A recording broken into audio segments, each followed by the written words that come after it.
الله أكبر عدد ما أحرم الحجاج من الميقات، وعدد ما رفعوا بالتلبية لله الأصوات. الله أكبر عدد ما دخل الحجاج مكة ونزلوا تلك الرحبات.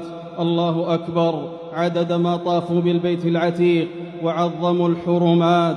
الله أكبر عدد ما باتوا بمنى ووقفوا بعرفات. الله أكبر عدد ما باتوا بمزدلفة وعادوا إلى منى للمبيت ورمي الجمرات. الله أكبر عدد ما نحروا من الأضاحي وحلقوا من الرؤوس تعظيما لفاطر الأرض والسماوات. الله أكبر عدد خلقه ورضا نفسه وزنة عرشه ومداد كلماته. الله أكبر كبيرا، والحمد لله كثيرا، وسبحان الله بكرة وأصيلا. الحمد لله